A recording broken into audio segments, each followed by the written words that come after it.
রাতের আওয়াজ। রাত ২টো হঠাৎ আমার ঘুম ভেঙে দেখি ছেলে আমার খাটের পাশে দাঁড়িয়ে আছে এবং বলছে, মা, আমি আর একা ঘুমোতে পারি না। গভীর রাতে হঠাৎ মনে হল কেউ যেন আমাকে ডাকছে। চোখ খুলে দেখি ছেলে আমার বিছানার পাশে দাঁড়িয়ে। কি হয়েছে বাবা? অসুস্থ। আমি উঠে বসলাম। সে মাথা নাড়ল। মা, আমার ঘুম আসছে না। একা একা থাকতে ভয় লাগে গু। কি রকম ভয়? আমি চিন্তিত হয়ে গেলাম। মা, আমি স্বপ্ন দেখি তুমি আমাকে ছেড়ে চলে যাচ্ছ। বিয়ে দিয়ে দিচ্ছ অন্য কোনো মেয়ের সাথে। আমি একা হয়ে যাচ্ছি কি? তার গলার স্বর কাঁপছিল। আমি তার মাথায় হাত বুলিয়ে বললাম, এসব কি ভাবিস? আমি তো তোর মা, কোথাও যাব না। সে আমার পাশে বিছানায় বসল। মা, তুমি জানো না আমি তোমাকে কতটা ভালোবাসি। অন্য মায়েরা যেমন তাদের ছেলেদের ভালোবাসে, আমার ভালোবাসা তার চেয়ে অনেক বেশি গু। সেটা স্বাভাবিক বাবা, তুই তো আমার একমাত্র সন্তান গু। আমি তার কপালে চুমু দিতে গেলাম, কিন্তু সে আমার হাত ধরে ফেল। মা, আমার ভালোবাসা মায়ের প্রতি সন্তানের ভালোবাসা নয়। আমি তোমাকে ভালোবাসি একজন পুরুষ যেমন একজন নারীকে ভালোবাসে গি। আমার বুক ধড়ফড় করতে লাগল। কি বলছিস তুই? মা, আমি তোমাকে বিয়ে করতে চাই। তুমি আমার স্ত্রী হও। আমরা একসাথে ঘুমোব, একসাথে থাকব। আমি তোমাকে খুশি রাখব, সুখ দেব। রাতের অন্ধকারে তার চোখ জ্বলজ্বল করছিল। এই গল্পটি সম্পূর্ণ শুনলে আপনাদের পানি অটোমেটিক বের হয়ে যাবে, সো যত দ্রুত সম্ভব হাতের কাছে টিস্যু নিয়ে বসে পড়ুন। বিছানার চাদর যেন নষ্ট না হয় সেটা সম্পূর্ণ খেয়াল রাখার অনুরোধ জানিয়ে গল্পটি এখন শুরু করব। তার আগে সর্বশেষ অনুরোধ, দয়া করে এমন পানি বের করার গল্প নিয়মিত শুনতে আমাদের চ্যানেলটি সকলেই সাবস্ক্রাইব করুন। ধন্যবাদ। হ্যালো বন্ধুরা, আমার নাম সুমিত্রা দাস। আমার বয়স ৩৯ বছর। আমার স্বামীর নাম সুদীপ দাস, বয়স ৫১ বছর। আমাদের ২ সন্তান, তন্বী আর রঞ্জন। তন্বী ২১ বছর বয়সী, বিশ্ববিদ্যালয়ে পড়ে। রঞ্জন ১৪ বছর বয়সী, স্কুলে যায়। আমার এই অদ্ভুত গল্পটি শুরু হয়েছিল গত মাসের একটি বৃষ্টির রাতে। সেদিন বৃষ্টি এত জোরে পড়ছিল যে বাইরে বের হওয়া একেবারেই অসম্ভব হয়ে পড়েছিল। স্বামী অফিসের কাজে ঢাকায় গিয়েছিলেন ৩ দিনের জন্যে। তন্বী তার বান্ধবীর বাড়িতে রাত কাটাতে গিয়েছিল। বাড়িতে শুধু আমি আর রঞ্জন। রাত ২টো হঠাৎ আমার ঘুম ভেঙে গেল। মনে হচ্ছিল কেউ যেন আমার নাম ধরে ডাকছে।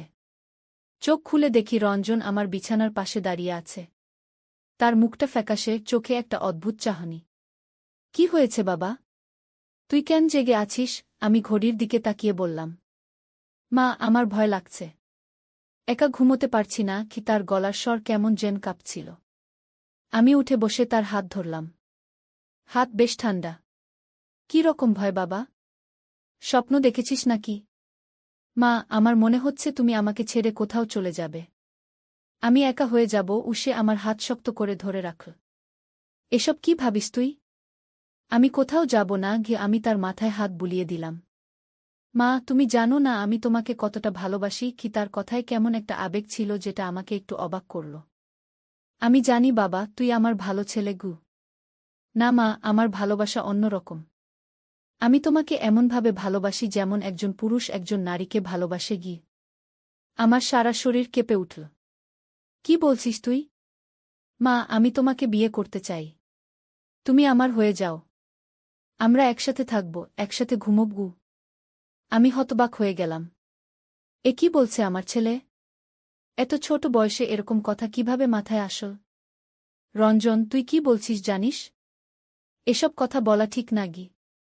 মা, আমি জানি এটা ভুল, কিন্তু আমি কিছুই করতে পারি না। আমার মন শুধু তোমাকেই চায়। এমন সময় হঠাৎ আমার মনে হল রঞ্জনের কথার মধ্যে কেমন যেন একটা কৃত্রিমতা আছে। তার চোখের দিকে ভালো করে তাকালাম। চোখে একটা অদ্ভুত ঝলক, যেটা আগে কখনো দেখিনি। রঞ্জন, তুই ঠিক আছিস তো? হঠাৎ সে হেসে উঠল। কিন্তু সেই হাসিটা আমার রঞ্জনের হাসি ছিল না। ভীষণ ভয়ানক এক হাসি। মা, আমি রঞ্জন নই গু। আমার রক্ত জমে গেল। তুই কে? আমি একটা জিন। তোমার ছেলের শরীর দখল করে নিয়েছি। আজ রাতে আমি তোমার সাথে গি। কিন্তু তার কথা শেষ হবার আগেই আমি চিৎকার করে উঠলাম। রঞ্জন! আমার রঞ্জন কোথায়? হঠাৎ সে আবার স্বাভাবিক হয়ে গেল। চোখে আগের সেই অদ্ভুত ঝলক নেই। মা, কি হল? তুমি কেন চিৎকার করছ? আমি তাকে শক্ত করে জড়িয়ে ধরলাম। তুই ঠিক আছিস? হ্যাঁ মা, আমি ঠিক আছি। কিন্তু আমার মনে হচ্ছে কেমন যেন একটা স্বপ্ন দেখেছি। খুব খারাপ স্বপ্ন। আমি বুঝলাম যে সত্যিই কোনো অশুভ শক্তি আমার ছেলের উপর প্রভাব বিস্তার করার চেষ্টা করছে। এটা নিয়ে আমাকে কিছু করতে হবে। পরের দিন সকালে আমি আমার মার কাছে ফোন করলাম। মা এসব বিষয়ে অভিজ্ঞ। তিনি বললেন, মেয়ে, এটা জিনের কাণ্ড। তোমার ছেলের উপর কোনো অশুভ আত্মা প্রভাব বিস্তার করার চেষ্টা করছে। কি করব মা? তুমি একটা জিনের ধরা পীরের কাছে যাও। তিনি এর সমাধান দেবেন। সেদিনই আমি রঞ্জনকে নিয়ে পীর সাহেবের কাছে গেলাম। পীর সাহেব রঞ্জনের দিকে তাকিয়ে বললেন, এর উপর একটা শক্তিশালী জিন ভর করেছে। এটা খুবই বিপজ্জনক। কিভাবে এটা হলো? আমি জানতে চাইলাম। তোমাদের বাড়িতে কোনো পুরনো জিনিস আছে যেটার মধ্যে জিন বাস করে? সেখান থেকে এটা তোমার ছেলেকে আক্রমণ করেছে। আমার মনে পড়ল আমাদের পুরনো আলমারিটার কথা। সেটা আমার দাদির আমল থেকে আছে। অনেক পুরনো। পীর সাহেব, সেই আলমারিটা কি করব? সেটা পুড়িয়ে ফেলতে হবে। আর তোমার ছেলেকে কিছু তাবিজ দিয়ে দিচ্ছি। এটা সাথে রাখবে। বাড়িতে ফিরে আমরা সেই পুরনো আলমারিটা বাইরে নিয়ে পুড়িয়ে ফেললাম।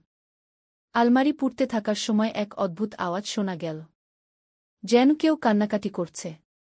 সেই রাত থেকে রঞ্জনের সব সমস্যা দূর হয়ে গেল।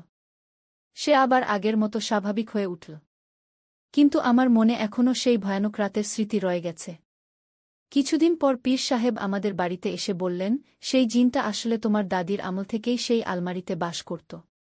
তোমার দাদি নিয়মিত পূজাপাঠ করতেন বলে জিনটা কিছু করতে পারত না। কিন্তু এখন সে সুযোগ পেয়ে তোমার ছেলেকে আক্রমণ করেছিল। জিনটা কি চাইত? জিনটা চাইত তোমার পরিবারকে ধ্বংস করতে। সে তোমার ছেলের মাধ্যমে এমন কিছু করাতে চাইত যাতে তোমাদের পরিবার ভেঙে যায়। আমি কাঁপতে কাঁপতে বললাম, ভাগ্যিস আমি বুঝতে পেরেছিলাম। হ্যাঁ, তুমি খুব বুদ্ধিমানের কাজ করেছ। যদি আরও দেরি হতো তাহলে আরও বিপদ হতে পারত। এরপর থেকে আমরা নিয়মিত ঘরে ধূপধুনো জ্বালাতে শুরু করলাম। আর প্রতিদিন কুরআন তেলাওয়াত করতাম। বাড়িতে একটা পবিত্র পরিবেশ বজায় রাখতাম। রঞ্জন এখন একেবারে স্বাভাবিক। সে আগের মতো পড়াশোনায় মন দিয়েছে। কিন্তু মাঝে মাঝে আমার মনে হয় সেই রাতের কথা। কত বড় বিপদ থেকে আমরা বেঁচে গিয়েছি। আমার স্বামী ঢাকা থেকে ফিরে এসব শুনে প্রথমে বিশ্বাস করেননি। কিন্তু পীর সাহেবের সাথে কথা বলে তিনিও মানতে বাধ্য হলেন। এসব জিনিস সত্যিই আছে, তিনি বললেন। আমরা সবাইকে সাবধান থাকতে হবে। আমার মা বললেন, আমি আগেই বলেছিলাম, পুরনো জিনিসগুলো ভালো করে পরিষ্কার না করে ব্যবহার করা উচিত নয়। এই ঘটনার পর থেকে আমি বুঝেছি যে আমাদের চারপাশে অনেক অদৃশ্য শক্তি রয়েছে। সেগুলো থেকে বাঁচতে হলে আমাদের ধর্মীয় অনুশাসন মেনে চলতে হবে। রঞ্জন এখন কলেজে পড়ে। খুবই মেধাবী ছেলে। কিন্তু সেই রাতের কথা আমরা কখনো আলোচনা করি না। সেটা আমাদের পরিবারের একটা গোপন অধ্যায় হয়ে রয়ে গেছে। তন্বী এখন বিবাহিত। তার স্বামী খুবই ভালো ছেলে। তারা আমাদের কাছেই থাকে। আমাদের পরিবারে এখন শান্তি। কিন্তু আমি জানি যে এই শান্তি রক্ষা করতে হলে আমাদের সবসময় সাবধান থাকতে হবে। অশুভ শক্তি যে কোনো সময় আবার আক্রমণ করতে পারে। পীর সাহেব বলেছিলেন, যেসব বাড়িতে নিয়মিত নামাজ কালাম হয় সেখানে জিনভূত কম আসে। তাই আমরা এখন নিয়মিত ইবাদত বন্দেগী করি। ঘরে সূরা বাকারা তেলাওয়াত করি। আয়াতুল কুরসি পড়ি। আমার এই অভিজ্ঞতা থেকে আমি শিখেছি যে পারিবারিক বন্ধন কতটা গুরুত্বপূর্ণ। যখন অশুভ শক্তি আমাদের আক্রমণ করেছিল, তখন আমাদের পারস্পরিক ভালোবাসা আর বিশ্বাসই আমাদের রক্ষা করেছে। রঞ্জনও এখন বড় হয়েছে। সে বুঝে গেছে যে সেই রাতে কি হয়েছিল। কিন্তু আমরা কখনো সে বিষয়ে কথা বলি না। কিছু স্মৃতি চেপে রাখাই ভালো। আমার পাড়ার অনেকেই এই ঘটনা জানেন। তারা বলেন, সুমিত্রা, তুমি খুব সাহসের কাজ করেছ। অনেক মা এরকম পরিস্থিতিতে ভেঙে পড়তও। কিন্তু আমি জানি যে এটা আমার সাহসের ব্যাপার ছিল না। এটা ছিল একজন মায়ের সন্তানের জন্যে ভালোবাসা। যখন দেখলাম আমার ছেলে বিপদে, তখন আমি আর কিছুই ভাবতে পারিনি।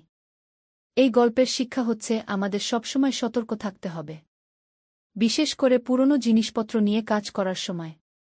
আর যদি কখনো এরকম কিছু ঘটে, তাহলে দেরি না করে ধর্মীয় নেতাদের সাহায্য নিতে হবে। আজ আমার রঞ্জন একটা সফল ছেলে। কিন্তু আমি জানি যে সেই অন্ধকার রাতে যদি আমি সঠিক সিদ্ধান্ত না নিতাম তাহলে আজ হয়তো আমাদের পরিবারের অবস্থা অন্যরকম হতো। তাই আমি সবাইকে বলি, পরিবারের সদস্যদের মধ্যে যদি কখনো অস্বাভাবিক আচরণ দেখেন তাহলে সেটাকে হালকা করে দেখবেন না। দ্রুত পদক্ষেপ নিন। আমার এই অভিজ্ঞতা আমাকে আরও ধার্মিক করে তুলেছে। আমি বুঝেছি যে এই পৃথিবীতে শুধু দৃশ্যমান জিনিসই সব নয়। অনেক অদৃশ্য শক্তিও রয়েছে। আর সবচেয়ে বড় কথা, পরিবারের সদস্যদের প্রতি আমাদের ভালোবাসা আর যত্নই আমাদের সবচেয়ে বড় শক্তি। যখন আমরা একসাথে থাকি তখন কোনো অশুভ শক্তিই আমাদের হারাতে পারে না। এই গল্পটি আমি আমার অভিজ্ঞতা থেকে বলেছি। কিন্তু এর পরেও আরও অনেক ঘটনা ঘটেছে যা আমার জীবনকে আরও জটিল করে তুলেছে। সেই ঘটনার 6 মাস পর আরেকটি বিচিত্র ব্যাপার ঘটল। আমাদের বাড়ির পাশের পুরনো কবরস্থানে রাতের বেলা অদ্ভুত আলো দেখা যেতে লাগল। প্রতি রাতে ঠিক 12টার সময় একটা সাদা আলো কবরস্থান থেকে আমাদের বাড়ির দিকে আসতে থাকত। প্রথম দিকে আমি ভাবলাম হয়তো কেউ টর্চলাইট নিয়ে হাঁটছে। কিন্তু যখন দেখলাম যে আলোটা মাটি থেকে 3-4 ফুট ওপর দিয়ে ভেসে আসছে, তখন আমার সন্দেহ হল। একদিন রাতে আমি সাহস করে জানালা দিয়ে দেখার চেষ্টা করলাম। দেখি একটা সাদা কাপড় পরা মানুষের মতো কিছু একটা আমাদের বাড়ির দিকে ভেসে আসছে। তার পা মাটি স্পর্শ করছে না। আমি ভয়ে কাঁপতে কাঁপতে স্বামীকে ডাকলাম। সুদীপ, ওই দেখো। স্বামী জানালা দিয়ে তাকিয়ে বললেন, এ কি দেখছি? এটা তো উ। কিন্তু তার কথা শেষ হওয়ার আগেই সেই সাদা ছায়াটা আমাদের বাড়ির দেওয়ালের ভেতর দিয়ে ঢুকে গেল। হ্যাঁ, দেওয়াল ভেদ করে ভেতরে চলে গেল। আমরা দুজনে ভয়ে কাঠ হয়ে গেলাম। স্বামী বললেন, আমরা কি করব? পীর সাহেবকে ফোন করি। পীর সাহেবকে ফোন করে সব খুলে বললাম। তিনি বললেন, আপনাদের বাড়িতে একটা আত্মা এসেছে। কাল সকালে আমি আসছি। সেই রাতটা আমরা একদম ঘুমাতে পারলাম না। বাচ্চাদের সাথে একই ঘরে রাত কাটালাম। রঞ্জন বারবার বলছিল, মা, আমার মনে হচ্ছে কেউ আমাদের দেখছে। তন্বিও বলল, আমার গায়ে কাটা দিচ্ছে। পরের দিন সকালে পীর সাহেব এলেন। তিনি পুরো বাড়ি ঘুরে দেখলেন। তারপর বললেন, এই বাড়িতে একটা অশান্ত আত্মা এসেছে। এটা কবরস্থান থেকে এসেছে। কেন এসেছে? আমি জানতে চাইলাম। এর কোনো কারণ দরকার নেই। কখনো কখনো আত্মারা শুধু বিচরণ করে। কিন্তু এটা বিপজ্জনক। এটা আপনাদের পরিবারের ক্ষতি করতে পারে। পীর সাহেব আমাদের বাড়িতে বিশেষ পদ্ধতিতে কিছু দোয়া-দরুদ পড়লেন। 4 কোণায় কিছু তাবিজ ঝুলিয়ে দিলেন। বললেন, এখন থেকে প্রতিদিন মাগরিবের সময় আয়ান দেবেন। আর সূরা বাকারা তেলাওয়াত করবেন। কিন্তু সেই রাতেই আবার সেই সাদা ছায়া দেখা গেল। এবার সেটা আমাদের ঘরের ভেতর ঢুকে রঞ্জনের বিছানার পাশে দাঁড়াল। রঞ্জন চিৎকার করে উঠল, মা, কেউ একজন আমার পাশে দাঁড়িয়ে আছে। আমরা সবাই দৌড়ে গেলাম। দেখি রঞ্জন কাঁপছে। মা, একজন বুড়ো মানুষ আমার পাশে দাঁড়িয়েছিল। সে বলছিল, আমার সাথে চলো। এবার আমরা বুঝলাম যে ব্যাপারটা আরও গুরুতর। পরের দিন পীর সাহেবকে আবার ডাকলাম। পীর সাহেব এসে বললেন, এই আত্মাটা খুবই শক্তিশালী। এটা কোনো সাধারণ আত্মা নয়। এটা একটা পুরনো আত্মা, অনেকদিন ধরে কবরস্থানে ছিল। এর সমাধান কি? এটার জন্যে আমাকে বিশেষ ব্যবস্থা নিতে হবে। আপনারা 3 দিন বাড়ি ছেড়ে অন্য কোথাও থাকুন। আমি এই 3 দিনে সব ঠিক করে দেবগু। আমরা আমার মায়ের বাড়িতে গিয়ে 3 দিন থাকলাম। পীর সাহেব প্রতিদিন আমাদের বাড়িতে গিয়ে বিশেষ আমল করতেন। 3 দিন পর যখন বাড়ি ফিরলাম তখন পীর সাহেব বললেন, আত্মাটাকে তার নিজের জগতে পাঠিয়ে দিয়েছি। এখন আর কোনো সমস্যা হবে না। সত্যিই সেই রাত থেকে আর কোনো অস্বাভাবিক ঘটনা ঘটেনি। কিন্তু এই ঘটনা আমাদের পরিবারে একটা গভীর প্রভাব ফেল। তন্বী বলল, মা, আমার বিয়ের পর আমি এই বাড়িতে থাকতে চাই না। রঞ্জনও বলল, আমাদের অন্য কোথাও চলে যাওয়া উচিত। কিন্তু স্বামী বললেন, এটা আমাদের পূর্বপুরুষের বাড়ি। এখানেই থাকব। তবে আরও বেশি সাবধান থাকতে হবে। পীর সাহেব বলেছিলেন, এই বাড়ির আশেপাশের পরিবেশ কিছুটা সমস্যার। কবরস্থান এত কাছে থাকলে মাঝে মাঝে এরকম হয়। তাহলে কি করব? আপনারা নিয়মিত ধর্মীয় অনুশাসন পালন করুন। প্রতিদিন নামাজ পড়ুন, কুরআন তেলাওয়াত করুন। বাড়িতে সবসময় পবিত্র পরিবেশ রাখুন। এরপর থেকে আমরা খুবই সতর্ক হয়ে গেলাম। প্রতিদিন 5 ওয়াক্ত নামাজ পড়তাম। সকালে আর সন্ধ্যায় কুরআন তেলাওয়াত করতাম। কিন্তু 6 মাস পর আবার নতুন একটা সমস্যা দেখা দিল। এবার সমস্যা হল তনবির সাথে। তনবি হঠাৎ করে খুব অদ্ভুত আচরণ করতে শুরু করল। সে রাতের বেলা ঘুমের মধ্যে কথা বলত, কিন্তু সেটা তার নিজের গলার স্বর ছিল না। একদিন রাতে আমি শুনলাম তনবি কারো সাথে কথা বলছে। তার গলার স্বর অনেক ভারী, যেন কোনো বয়স্ক মানুষের। আমি তার ঘরে গিয়ে দেখি সে ঘুমিয়ে আছে, কিন্তু মুখ দিয়ে কথা বের হচ্ছে। কে তুমি? সে বলছিল। তারপর থামল। তারপর আবার বলল, আমি তোমার সাথে যেতে পারব না গি। আমি ভয় পেয়ে তাকে জাগিয়ে দিলাম। তনবি, কার সাথে কথা বলছিলি? আমি তো ঘুমিয়েছিলাম মা। কথা বলিনি তো। তুই ঘুমের মধ্যে কথা বলছিলি। আমি কিছু মনে করতে পারছি না। তবে একটা অদ্ভুত স্বপ্ন দেখছিলাম গি। কী রকম স্বপ্ন? দেখলাম একটা বুড়ো মানুষ আমাকে তার সাথে কোথাও যেতে বলছে। আমি যেতে চাইছি না গি। আমার মনে পড়ল রঞ্জনের কথা। সেও তো বলেছিল বুড়ো মানুষের কথা। পরের দিন পীর সাহেবকে ফোন করলাম। তিনি এসে তনবিকে দেখলেন। তারপর বললেন, এই মেয়েটার উপর একটা আত্মা প্রভাব বিস্তার করার চেষ্টা করছে গি। কিন্তু আপনি তো বলেছিলেন আত্মাটাকে চলে যেতে বলেছেন গি। হ্যাঁ, কিন্তু এটা ভিন্ন আত্মা। এটা সেই একই কবরস্থান থেকে এসেছে, কিন্তু আলাদা আত্মা গু। কেন তনবিকে টার্গেট করছে? তনবির বয়স এখন 21। এই বয়সে মেয়েদের আত্মিক শক্তি কম থাকে। তাই আত্মারা তাদের সহজে প্রভাবিত করতে পারে কি। পীর সাহেব তনবিকে কিছু তাবিজ দিলেন। বললেন, এগুলো সবসময় সাথে রাখবে। আর রাতে ঘুমানোর আগে আয়াতুল কুরসি পড়বে গি। কিন্তু পরের রাতেই আবার সমস্যা হল। এবার তনবি ঘুমের মধ্যে উঠে বসল। তার চোখ খোলা, কিন্তু সে ঘুমিয়ে আছে। পরের দিন পীর সাহেব এসে বললেন, এই আত্মাটা খুবই জেদি। এটা সহজে ছাড়বে না। তাহলে কি করব? আপনাদের মেয়েকে কিছুদিনের জন্যে অন্য কোথাও পাঠিয়ে দিন। আমি এখানে বিশেষ ব্যবস্থা নেব। আমরা তনবিকে তার নানির বাড়িতে পাঠিয়ে দিলাম। সেখানে সে একদম স্বাভাবিক ছিল। পীর সাহেব 1 সপ্তাহ ধরে প্রতিদিন আমাদের বাড়িতে এসে বিশেষ আমল করলেন। তিনি বললেন, এই আত্মাটা এই বাড়ির সাথে কোনোভাবে যুক্ত। কিভাবে? হয়তো এই বাড়ির কোনো পুরনো বাসিন্দার আত্মা, অথবা কবরস্থানের কোনো আত্মা যে এই বাড়ির প্রতি আকর্ষিত। এটা কি আগেও এই বাড়িতে ছিল? সম্ভবত। তবে আপনাদের পরিবারে ধর্মীয় পরিবেশ বেশি হওয়ায় আগে সক্রিয় ছিল না আগে। তাহলে এখন কেন সক্রিয় হল? কোনো কারণে এর শক্তি বেড়েছে। হয়তো কবরস্থানে কোনো নতুন সমাধি হয়েছে গি। আমার মনে পড়ল, গত মাসে আমাদের পাড়ার একজন বৃদ্ধ মারা গিয়েছিলেন। তাকে ওই কবরস্থানেই দাফন করা হয়েছিল। পীর সাহেব, গত মাসে করিম চাচাকে ওই কবরস্থানে দাফন করা হয়েছিল। আহা! সেটাই হতে পারে। নতুন সমাধির কারণে পুরনো আত্মাগুলো সক্রিয় হয়ে উঠেছে গি। পীর সাহেব আরও কিছুদিন আমল করার পর বললেন, এখন ঠিক হয়ে গেছে। তনবিকে ফিরিয়ে আনুন গো। তনবি ফিরে এলো। প্রথম কয়েকদিন সবকিছু স্বাভাবিক ছিল। কিন্তু 1 সপ্তাহ পর আবার সেই সমস্যা শুরু হল। এবার আমরা বুঝলাম যে এই বাড়িতে থেকে এই সমস্যার স্থায়ী সমাধান হবে না। স্বামী বললেন, আমাদের অন্য কোথাও চলে যেতে হবে গি।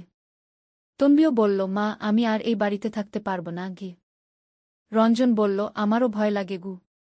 শেষ পর্যন্ত আমরা সিদ্ধান্ত নিলাম যে এই বাড়ি ছেড়ে চলে যাব। আমরা শহরের অন্য এলাকায় একটা নতুন বাড়ি ভাড়া নিলাম। সেখানে চলে যাওয়ার পর আর কোনো অস্বাভাবিক ঘটনা ঘটেনি। তনবি স্বাভাবিক হয়ে গেল। রঞ্জনও আগের মতো হয়ে উঠল। কিন্তু আমার মনে এখনও সেই পুরনো বাড়ির স্মৃতি রয়ে গেছে। কত রহস্য লুকিয়ে ছিল সেই বাড়িতে। পীর সাহেব বলেছিলেন, সব বাড়িতে এরকম হয় না। কিছু কিছু জায়গা থাকে যেখানে অতিপ্রাকৃত শক্তি বেশি সক্রিয় থাকে গি। আমাদের সেই পুরনো বাড়িটা এখনও খালি পড়ে আছে। কেউ সেখানে থাকতে চায় না। পাড়ার লোকজন বলে, রাতের বেলা ওই বাড়ি থেকে অদ্ভুত আওয়াজ আসে। আমি মাঝে মাঝে ভাবি, আমরা যদি সেই বাড়িতেই থেকে যেতাম তাহলে কি হতো? হয়তো আরও বড় কোনো বিপদ হতো। এই অভিজ্ঞতা আমাকে শিখিয়েছে যে আমাদের চারপাশে অনেক রহস্য রয়েছে যা আমরা বুঝতে পারি না। তনবি এখন বিবাহিত। তার সংসার খুব ভালো চলছে। রঞ্জনও বিশ্ববিদ্যালয়ে ভালো ফলাফল করছে। কিন্তু আমরা কেউই সেই পুরনো বাড়ির কথা আলোচনা করি না। সেটা আমাদের জীবনের একটা অন্ধকার অধ্যায়। যারা এই গল্প শুনছেন তাদের বলব, যদি কখনো আপনাদের বাড়িতে এরকম কিছু ঘটে তাহলে দেরি করবেন না। দ্রুত সঠিক ব্যবস্থা নিন। আর সবচেয়ে বড় কথা, পরিবারের নিরাপত্তার চেয়ে বড় কিছু নেই। যদি প্রয়োজন হয় তাহলে বাড়ি ছেড়ে চলে যেতেও দ্বিধা করবেন না। আমাদের নতুন বাড়িতে এখন শান্তি। আমরা সবাই খুশি। এই শিক্ষাটাই হয়তো আমাদের জন্যে সবচেয়ে বড়। একদিন আলী সাহেব সোহেলের অফিসে এলেন। সোহেল তাকে দেখে অবাক হয়ে গেল। স্যার, আপনি এখানে? হ্যাঁ সোহেল, তোমার অফিস একবার দেখতে চাইলাম। খুব সুন্দর হয়েছে গু। আলী সাহেব পুরো অফিস ঘুরে দেখলেন। কর্মচারীদের সাথে কথা বললেন। তারপর সোহেলের রুমে এসে বসলেন। সোহেল, তুমি অনেক দূর এসেছ। মনে আছে 7 বছর আগে তুমি যখন আমার অফিসে প্রথম এসেছিলে চা বানানোর কাজ করতে? হ্যাঁ স্যার, সব মনে আছে ইউ। আমি গর্বিত যে আমি তোমাকে একটা সুযোগ দিয়েছিলাম।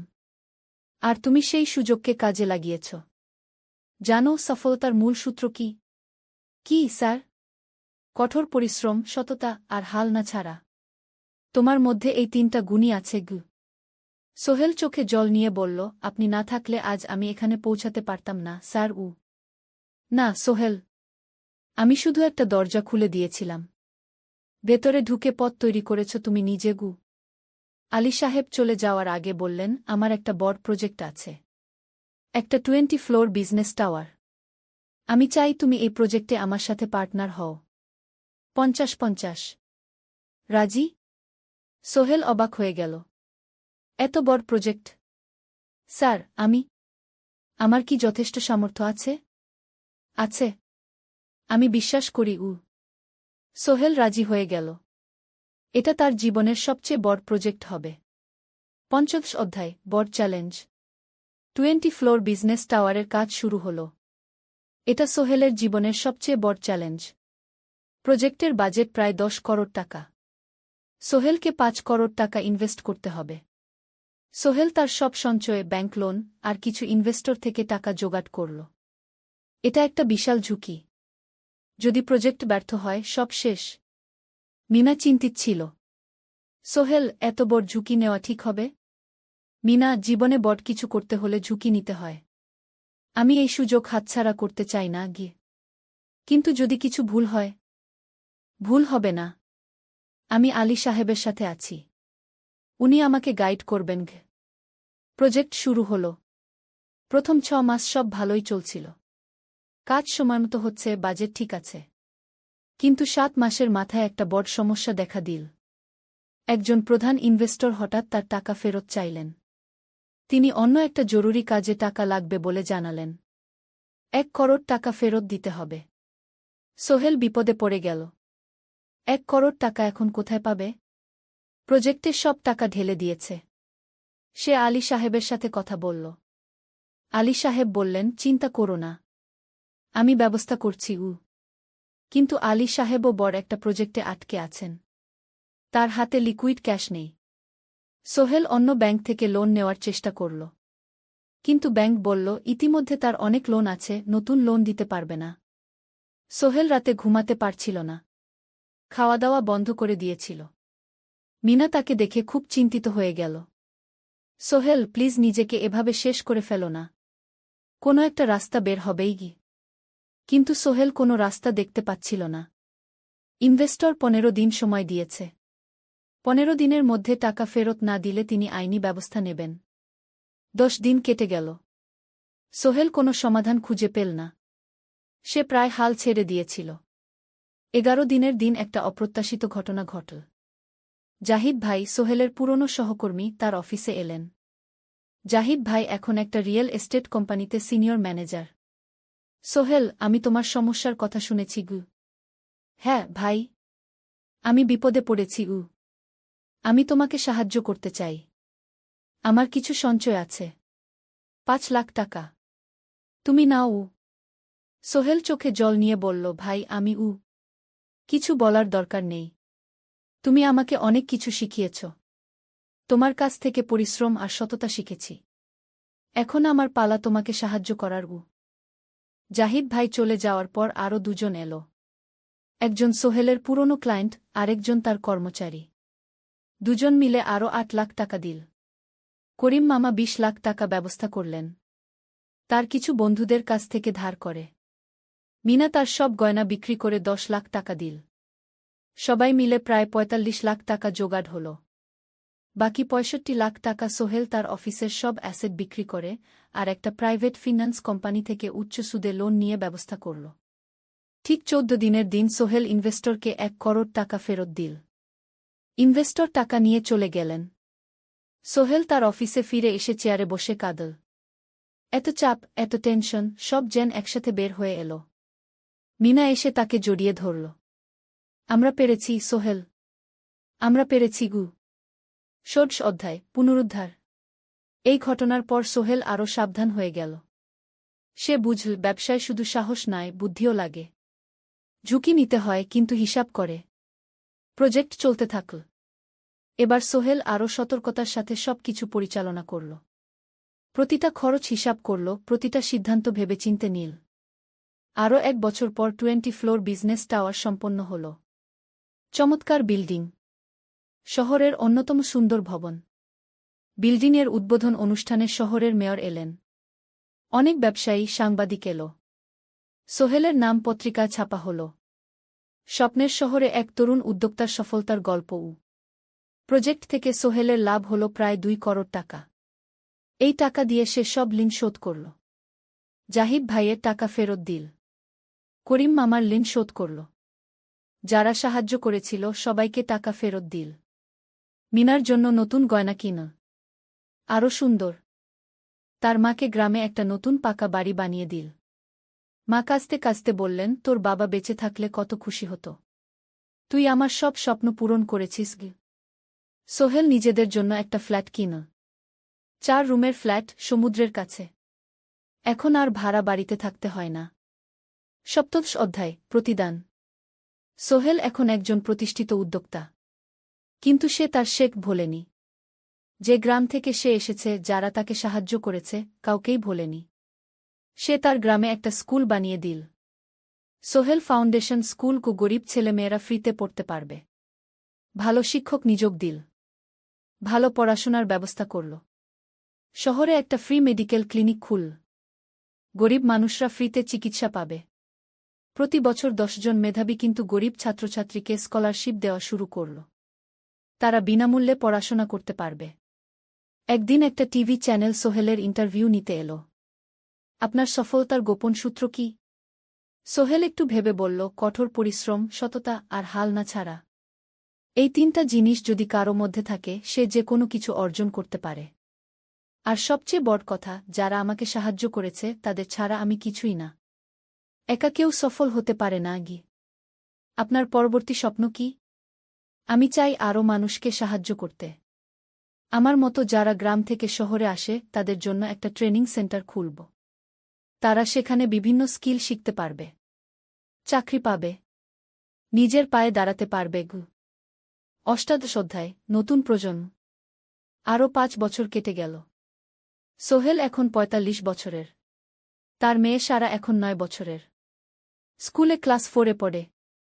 খুব মেধাবী মেয়ে। একদিন সারা বাবাকে জিজ্ঞেস করল, বাবা, তুমি কিভাবে এত বড় হলে? আমার বন্ধুরা বলে তুমি একজন সফল মানুষ গো। সোহেল তাকে কোলে নিয়ে বসল। বাবা, তুমি জানো তোমার দাদু ছিলেন একজন স্কুল শিক্ষক। খুব সৎ মানুষ। কিন্তু আমরা গরিব ছিলাম। আমি রিকশা চালাতাম গো। রিকশা? সত্যি? হ্যাঁ। তারপর আমি এই শহরে এলাম। অনেক কষ্ট করেছি। কিন্তু হাল ছাড়িনি। মানুষ আমাকে সাহায্য করেছে। আর আমি কঠোর পরিশ্রম করেছি।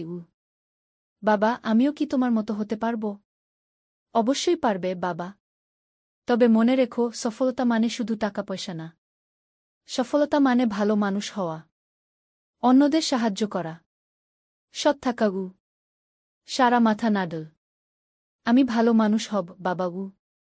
সোহেল তার মেয়েকে জড়িয়ে ধরল। মনে মনে ভাবল, তার জীবনের সব কষ্ট সার্থক হয়েছে। মিনা রান্নাঘর থেকে ডাকল, খাবার তৈরি। এসো। সোহেল সারাকে নিয়ে ডাইনিং টেবিলে গেল।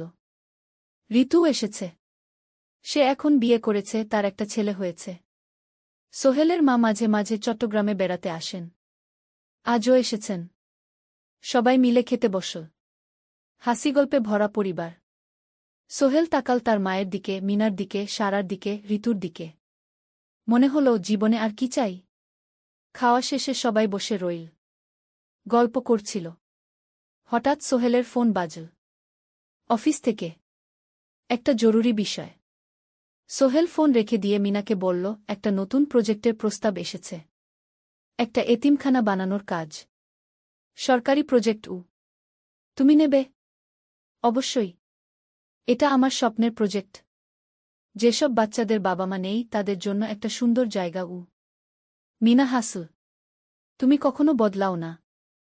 এখনো অন্যদের কথা ভাবো। এটাই তো জীবন মিনা। শুধু নিজের জন্য বাঁচলে কি হবে? 19 অধ্যায়, উত্তরাধিকার। 10 বছর আরও কেটে গেল। সোহেল এখন 55 বছরের। তার চুলে পাক ধরেছে। কিন্তু শক্তি এখনও আগের মতোই। সারা এখন 19 বছরের। সে বিশ্ববিদ্যালয়ে ইঞ্জিনিয়ারিং পড়ছে। সে চায় বাবার মতো কনস্ট্রাকশন ইন্ডাস্ট্রিতে কাজ করতে। একদিন সারা বাবাকে বলল, বাবা, আমি তোমার কোম্পানিতে কাজ করতে চাই। এখনও তো তোর পড়াশোনা বাকি। জানি। কিন্তু আমি এখন থেকেই শিখতে চাই। ছুটির দিনে তোমার সাথে সাইটে যেতে চাই। দেখতে চাই কিভাবে কাজ হয়। সোহেল খুশি হয়ে গেল। তার মেয়ে তার পথ অনুসরণ করতে চায়। ঠিক আছে। কিন্তু শর্ত হল, তোকে সবকিছু নিজ থেকে শিখতে হবে। কোনো স্পেশাল ট্রিটমেন্ট পাবি না। আমি তো তাই চাই, বাবাগু। সারা তার বাবার সাথে কাজ শিখতে শুরু করল।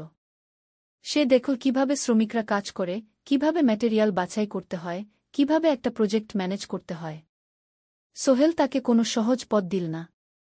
সারাকেও সবার মতো কষ্ট করতে হল। সাইটে রোদে দাঁড়িয়ে থাকতে হল। শ্রমিকদের সাথে কথা বলতে হল। কিন্তু সারা হাল ছাড়ল না। সে তার বাবার মেয়ে। পরিশ্রম করতে জানে। 3 বছর পর সারা গ্রাজুয়েট হল। সে সোহেলের কোম্পানিতে জুনিয়র প্রজেক্ট ম্যানেজার হিসেবে যোগ দিল। সোহেল ধীরে ধীরে সারাকে বড় দায়িত্ব দিতে শুরু করল। সারা তার বাবার মতোই সৎ, পরিশ্রমী। 20 অধ্যায়, সমাপ্তি নয়, নতুন শুরু। আরও 5 বছর পর। সোহেল এখন 60 বছরের। সে সিদ্ধান্ত নিল, এবার অবসর নেওয়ার সময় এসেছে। কোম্পানির দায়িত্ব সারাকে দেবে। একটা অনুষ্ঠান করা হল। সোহেল আনুষ্ঠানিকভাবে কোম্পানির চেয়ারম্যান পদ থেকে অবসর নিল। সারা হল নতুন ম্যানেজিং ডিরেক্টর। সোহেল তার বক্তব্যে বলল, আমি যখন এই শহরে এসেছিলাম আমার পকেটে ছিল মাত্র 5,000 টাকা। একটা ছোট্ট ব্যাগ। আর অনেক স্বপ্ন। আজ 40 বছর পর আমি পেছনে ফিরে তাকাই, দেখি একটা দীর্ঘ পথ। সেই পথে অনেক কষ্ট ছিল, অনেক বাধা ছিল। কিন্তু ছিল অনেক ভালোবাসাও। অনেক মানুষের সাহায্যও। আমি বিশ্বাস করি সফলতা একা আসে না। এটা আসে অনেক মানুষের সমর্থন, ভালোবাসা আর বিশ্বাস নিয়ে। আমি যা কিছু অর্জন করেছি তা আমার একার না। এটা আমার পরিবারের, আমার কর্মচারীদের, আমার বন্ধুদের, সবার। আজ আমি আমার মেয়ে সারার হাতে এই দায়িত্ব তুলে দিচ্ছি। আমি জানি সে আমার চেয়ে ভালো করবে। কারণ সে শিখেছে আমার ভুল থেকে, আমার অভিজ্ঞতা থেকে। অনুষ্ঠান শেষ হল। সবাই চলে গেল। সোহেল আর মিনা অফিসে একা দাঁড়িয়ে রইল। মিনা, মনে আছে আমরা প্রথম কখন দেখা হয়েছিলাম? হ্যাঁ। তোমার সেই ছোট্ট মুদি দোকানে। তুমি বিস্কুট কিনতে এসেছিলে। কে ভেবেছিল সেই দিন থেকে আমাদের এই পর্যস্বপ্নের শহর। প্রথম অধ্যায়, যাত্রা শুরু। সকাল 7টা বেজে গেছে। ঢাকার কমলাপুর রেলস্টেশনে মানুষের ভিড়। চারদিকে চা বিস্কুট বিক্রেতাদের চিৎকার, ট্রেনের হর্ন আর যাত্রীদের কোলাহল। এই বিশাল ভিড়ের মধ্যে একটা ছোট্ট ব্যাগ হাতে দাঁড়িয়ে আছে সোহেল। বয়স মাত্র 22। গায়ের রং শ্যামলা, চোখে স্বপ্নের ঝিলিক। ভাইজা, চট্টগ্রামের টিকিট আছে? সোহেল টিকিট কাউন্টারের সামনে দাঁড়িয়ে জিজ্ঞেস করল। আছে। 3 টাকা। কাউন্টারের লোকটা উত্তর দিল। সোহেল তার পকেট থেকে টাকা বের করল। মোট 5,000 টাকা। এই টাকা সে জমিয়েছে গত 3 বছরে রিকশা চালিয়ে। তার স্বপ্ন ছিল চট্টগ্রাম গিয়ে একটা ভালো চাকরি পাওয়া। গ্রামে আর থাকতে চায় না সে। বাবা মারা গেছেন 10 বছর আগে। মা আর ছোট বোন ঋতুকে নিয়ে সংসার চালাচ্ছিল রিকশা চালিয়ে। কিন্তু এভাবে তো আর সারা জীবন চলবে না। টিকিট কেটে সোহেল প্ল্যাটফর্মে এল। ট্রেন ছাড়বে আর মাত্র 15 মিনিট পরে। সে একটা বেঞ্চে বসে পড়ল। ব্যাগটা বুকের কাছে চেপে ধরল। এই ব্যাগে আছে তার সব সম্পদ, কিছু কাপড়, একটা ছোট্ট ফটো ফ্রেমে বাবা মায়ের ছবি, আর কিছু টাকা। কোথায় যাচ্ছেন? পাশে বসা একজন বয়স্ক মানুষ জিজ্ঞেস করলেন। চট্টগ্রাম, কাকা। চাকরি খুঁজতে যাচ্ছি কি? সোহেল বিনয়ের সাথে উত্তর দিল। ভালো। তবে শহরে সাবধানে থাকবেন। শহর মানে অনেক সুযোগ, কিন্তু অনেক ফাঁদও আছে, বয়স্ক লোকটা বললেন। সোহেল মাথা নাড়ল। সে জানে শহরের জীবন সহজ না। কিন্তু তার কোনো বিকল্প নেই। গ্রামে রিকশা চালিয়ে মাসে ৩,৫০০ টাকা আয় হতো। তার মধ্যে সংসার চালাতে হতো, বোনের স্কুলের খরচ দিতে হতো, মায়ের ওষুধের খরচ দিতে হতো। কিছুই বাঁচত না। আর এই জীবন থেকে বেরোনোর একটাই পথ, শহরে গিয়ে ভালো কাজ খুঁজে নেওয়া। সোহেল মনে মনে ভাবল তার বাবার কথা। বাবা ছিলেন একজন স্কুল শিক্ষক। খুব সৎ মানুষ ছিলেন। সবসময় বলতেন, সোহেল, তুই লেখাপড়া শিখে বড় মানুষ হবি। আমাদের পরিবারে আর কেউ বড় চাকরি করেনি। তুই করবি। কিন্তু বাবা যখন মারা গেলেন তখন সোহেল মাত্র এসএসসি পরীক্ষা দিয়েছে। ফলাফল ভালো হয়েছিল, জিপিএ অর্ধচতু। কিন্তু বাবার মৃত্যুর পর আর পড়া হল না। পরিবারের দায়িত্ব নিতে হল। ট্রেন ছাড়ল। সোহেল জানালার পাশে বসে বাইরে তাকাল। ধানক্ষেত, নদী, ছোট ছোট গ্রাম, সব পেছনে ফেলে ট্রেন এগিয়ে চল। সোহেলের মনে হল সে যেন তার পুরনো জীবনটাকেও পেছনে ফেলে আসছে।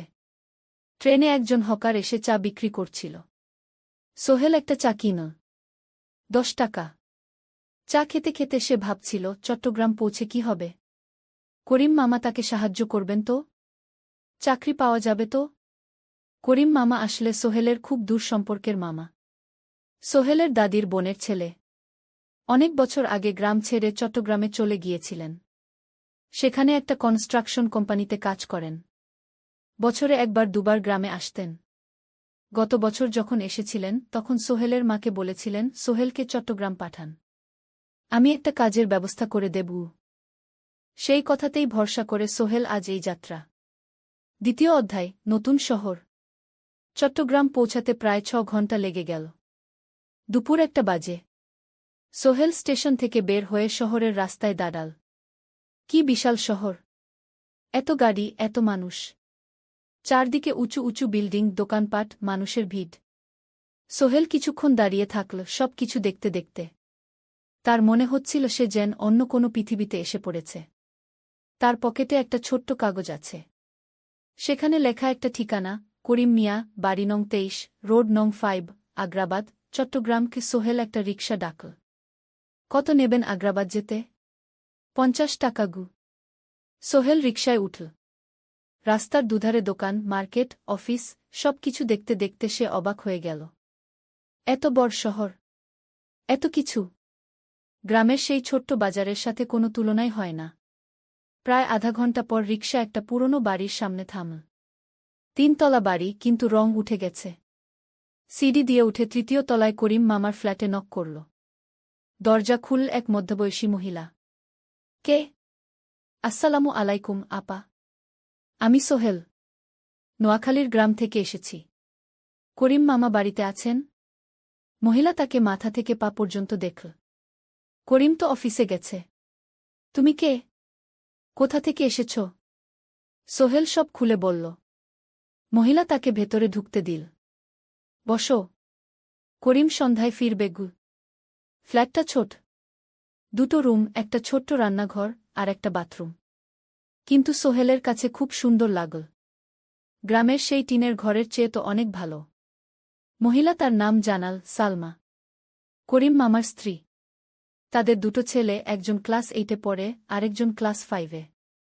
খেয়েছ? সালমা আপা জিজ্ঞেস করল। না আপা গু। অপেক্ষা করো। ভাত আছে, মাছ আছে। খাও। সোহেল প্রথমে রাজি হতে চাইল না। কিন্তু খুব খিদে পেয়েছিল। সকাল থেকে শুধু একটা চা আর বিস্কুট খেয়েছে। খাওয়া দাওয়ার পর সোহেল বসে রইল। সালমা আপা তাকে গল্প করতে লাগল। তোমার মা কেমন আছেন? তোমার বোন? ভালো আছে আপা। মার একটু গেটে বাত আছে। ওষুধ খাচ্ছেন। বোন স্কুলে পড়ে কু। তুমি কি করতে চাও এখানে? চাকরি খুঁজছি আপা। যে কোনো কাজ করব। বাসায় মা আর বোনকে টাকা পাঠাতে হবে। সালমা আপা মাথা নাড়ল। করিম তোমার জন্য কিছু একটা করবে। সে ভালো মানুষ গ। সারাদিন অপেক্ষা করল সোহেল। সন্ধ্যা ছটায় করিম মামা ফিরলেন। 50-এর কাছাকাছি বয়স, কালো রঙের প্যান্ট শার্ট পরা, হাতে একটা ব্যাগ। আরে সোহেল, কবে এলি? করিম মামা খুশি হয়ে বললেন। আজ সকালে মামা গু। করিম মামা তাকে জড়িয়ে ধরলেন। অনেকদিন পর দেখলাম। কেমন আছিস? ভালো আছি মামা গি। ভালো করেছিস এসে। এখানে অনেক সুযোগ আছে। তোর জন্য একটা কাজের ব্যবস্থা করে দেব। তবে প্রথমে কয়েকদিন এখানে থাক। শহরটা একটু চিনে নে। তারপর কাজে যোগ দিবি। সোহেলের মনে আসার আলো জ্বল। সে ভাবল হয়তো তার ভাগ্য এবার পাল্টাবে। তৃতীয় অধ্যায়, প্রথম চাকরি। এক সপ্তাহ পরে করিম মামা সোহেলকে তার কোম্পানিতে নিয়ে গেলেন। কোম্পানির নাম আলামিন কনস্ট্রাকশন। অফিসটা শহরের কেন্দ্রে 5 তলা একটা বিল্ডিংয়ের দোতলায়। মালিক আলী সাহেব। 50-এর কাছাকাছি বয়স, মোটা চেহারা, চোখে সোনার ফ্রেমের চশমা। বড়লোক মানুষ, কিন্তু খুব কড়া। এই ছেলেটাকে কি কাজে লাগাবেন? আলী সাহেব করিম মামাকে জিজ্ঞেস করলেন। স্যার, ও আমার আত্মীয়। গ্রাম থেকে এসেছে। খুব পরিশ্রমী। যে কোনো কাজে লাগাতে পারেন। আলী সাহেব সোহেলের দিকে তাকালেন। তুমি কি পড়েছ? Sir, SSC pass. জিপিএ অর্ধচতু। হুম। ভালো। কম্পিউটার চালাতে পারো? না স্যার, পারি না। কিন্তু শিখতে চাই। আলী সাহেব একটু ভাবলেন। ঠিক আছে। তোমাকে অফিসের কাজে রাখব। ফাইল গুছানো, চা বানানো, কাগজপত্র নিয়ে যাওয়া না, এসব। মাসে 5,000 টাকা। রাজি আছো? জি স্যার। সোহেল খুশি হয়ে গেল। 5,000 টাকা। রিকশা চালিয়ে 3,500 পেত। এখানে 5,000। কাজ শুরু হলো পরদিন থেকে। সকাল 8টায় অফিসে যেতে হয়, ফিরতে হয় সন্ধ্যা 7টায়। প্রথম দিন সোহেল ঘুম থেকে উঠল ভোর 5টায়। তৈরি হয়ে 7:30টায় অফিসের উদ্দেশ্যে বের হল। করিম মামার বাড়ি থেকে অফিস প্রায় 5 কিলোমিটার। বাসে যেতে হয়। অফিসে পৌঁছে সোহেল দেখল সেই প্রথম আলী সাহেব এখনো আসেননি। অফিস খোলা ছিল না। 8-10 মিনিট পর একজন লোক এসে অফিস খুল। তুমি নতুন? জি। আমি সোহেল। আমি জাহিদ, অ্যাসিস্ট্যান্ট ম্যানেজার। এসো। জাহিদ ভাই সোহেলকে সব কিছু দেখাল। অফিসে মোট 6 জন কর্মচারী। 2 জন ইঞ্জিনিয়ার, একজন অ্যাকাউন্ট্যান্ট, একজন অ্যাসিস্ট্যান্ট ম্যানেজার, জাহিদ ভাই, একজন রিসেপশনিস্ট, আর এখন সোহেল। সোহেলের কাজ শুরু হলো চা বানানো দিয়ে। তারপর অফিস পরিষ্কার করা, ফাইল গুছানো, কাগজপত্র এক জায়গা থেকে আরেক জায়গায় নিয়ে যাওয়া। কাজ কঠিন না, কিন্তু সারাদিন দৌড়ঝাঁপ করতে হয়। দুপুরে খাবারের জন্য আধা ঘন্টা বিরতি। সোহেল একটা ছোট হোটেলে গিয়ে ভাতরাল তরকারি খেল। 50 টাকা। সন্ধ্যায় অফিস বন্ধ হল। সোহেল ক্লান্ত হয়ে বাসায় ফিরল। কেমন লাগল প্রথম দিন? করিম মামা জিজ্ঞেস করলেন। ভালো মামা। অনেক কিছু শিখলাম। প্রথম মাসের শেষে সোহেল বেতন পেল 5,000 টাকা। সে 3,000 টাকা মাকে পাঠাল। মা ফোনে কাঁদতে লাগলেন। আল্লাহ তোকে ভালো রাখুক সোহেল। সোহেলের চোখেও জল এলো। তার মনে হল সে একটা বড় কাজ করতে পেরেছে। চতুর্থ অধ্যায়, শহরের জীবন। 3 মাস কেটে গেল। সোহেল এখন শহরের সাথে মিশে গেছে। প্রতিদিন অফিসে যাও আসার পথে সে দেখে হাজারো মানুষের জীবন। কেউ সফল, কেউ ব্যর্থ। কিন্তু সবাই চলছে নিজের পথে। সোহেল অফিসের কাজের পাশাপাশি কম্পিউটার শেখার চেষ্টা করছে। অফিসে একটা কম্পিউটার আছে। যখন কেউ ব্যবহার করে না, তখন সোহেল একটু একটু শিখার চেষ্টা করে। জাহিদ ভাই তাকে সাহায্য করেন। সোহেল, তুমি যদি কম্পিউটার ভালোভাবে শিখতে পারো, তাহলে তোমার ভবিষ্যৎ উজ্জ্বল। জাহিদ ভাই একদিন বললেন। কিভাবে শিখব ভাই? ট্রেনিং সেন্টারে যাও। সন্ধ্যায় ক্লাস আছে। মাসে 2,000 টাকা লাগবে গি। সোহেল ভাবল। 2,000 টাকা অনেক। কিন্তু এটা বিনিয়োগ। ভবিষ্যতের জন্য। সে একটা ট্রেনিং সেন্টারে ভর্তি হল। সপ্তাহে 3 দিন, সন্ধ্যা 7:30 থেকে রাত 9টা পর্যন্ত ক্লাস। কম্পিউটারের basic, word, excel, PowerPoint, internet ব্যবহার। একদিন অফিস থেকে ফেরার সময় সোহেল একটা দোকানে চা খেতে গেল। দোকানের পাশেই একটা ছোট্ট মুদি দোকান। সেখানে একটা মেয়ে বসে আছে। বয়স হবে 20-এর কাছাকাছি। সাদাসিধে চেহারা, সাদা শাড়ি পরা, কিন্তু চোখে এক ধরনের দৃঢ়তা।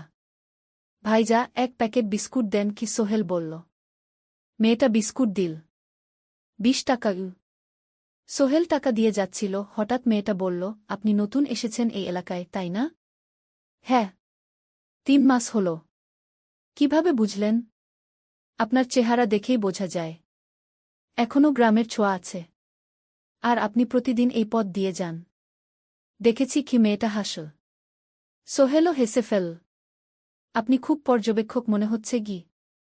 জীবনে অনেক কিছু দেখেছি। তাই মানুষকে চিনতে শিখেছি গি। আপনার নাম? মিনা। এই দোকান আমার বাবার। উনি অসুস্থ, তাই আমি দেখছি গু।